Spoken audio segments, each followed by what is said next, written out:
Hello, I'm Daryan and I'm with you by a new video about hemoglobin A1c, an accurate long-term index of the patient's average blood glucose level. Blood glucose control is very important because glucose is the essential fuel for the body cells and the only fuel for vital organs such as brain cells and red blood cells. Blood sugar fluctuates a lot, and because it is absorbed even through the mouth, it increases immediately after eating. The body lowers blood sugar by releasing insulin and converting it into storage components such as glycogen and lipids, and maintains it at a normal level or less than 100 mg per deciliter. And during fasting, by converting glycogen to glucose, provides the body's need for this vital substance. Any disorder in glucose metabolism can lead to high blood sugar and in urine and cause diabetes in a person. Red blood cells are produced daily in the body, and when hemoglobin is made in them, they enter in the bloodstream and transport oxygen and carbon dioxide. About 98% of the natural hemoglobin in the human body is hemoglobin A. About 7% of hemoglobin A is hemoglobin A1, which also has three components A1A, A1B, and A1C. Hemoglobin A1c is the component that combines most strongly with glucose.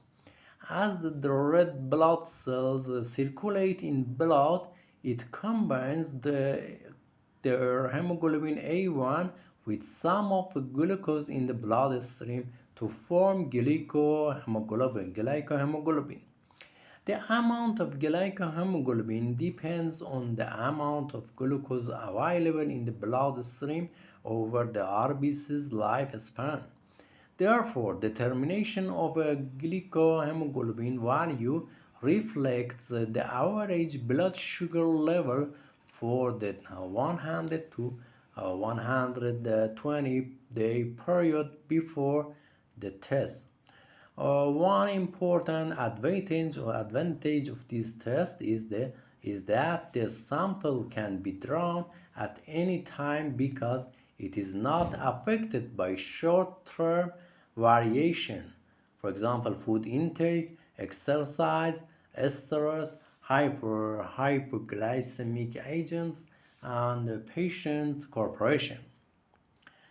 Hemoglobin A1c test is particularly beneficial for the following: evaluating the success of diabetic treatment and patient's compliance, comparing and contrasting the success of past and new forms of diabetic therapy, determining the duration of hyperglycemia in patients with newly diagnosed diabetes, providing a sensitive estimate of a glucose imbalance in patients with mild diabetes, individualizing diabetic control regimes, providing a sense of reward for many patients when the test shows the achievement of good diabetic control, evaluating the diabetic patients whose glucose levels change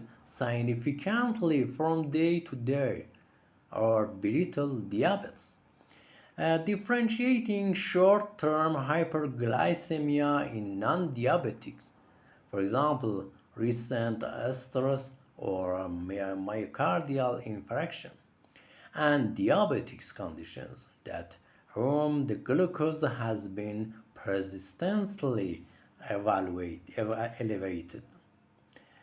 The main purpose of this test is to evaluate the status of blood sugar control in diabetic patients, and many studies have mentioned its value in diagnosing and following the treatment of diabetes higher than blood sugar, and suggest that diabetic patients perform this test at least twice a year because their blood sugar may be in the range of control in the morning of fasting, but it is higher in other hours of the day. With this test, a general assessment of blood sugar is done. The level of hemoglobin A1c in normal people is less than 5.7%. From 5.7 to 6.4% is a sign of pre-diabetic conditions, and about 6.5% is diabetic. If it is higher than 8%, it indicates that blood sugar is not under control and that the patient's diet and treatment should be revised.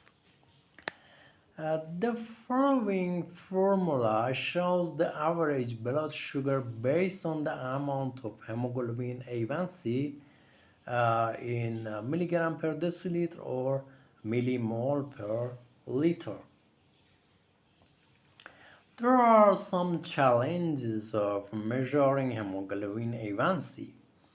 Hemoglobinopathies can affect results because the quantity of hemoglobin A and as a result hemoglobin A1 varies considerably in these diseases. Patients with splenectomy, that these patients' RBC survival is prolonged. More time for hemoglobin glycosylation is available, and the hemoglobin A1c level increased falsely. If the life of RBC is shortened in hemolytic anemia and chronic blood loss, hemoglobin has less time for glycosylation, and as a result, the hemoglobin A1c level decreases. Chronic renal failure. These patients have a reduced hemoglobin level as a result of lack of erythropoietin, which is produced in the kidney. Therefore, hemoglobin is also decreased. The result of glycosylated hemoglobin assay will be inaccurate in patients who have had recent blood transfusions. Thank you for your watching. Please subscribe me for more videos. Have a good time and bye.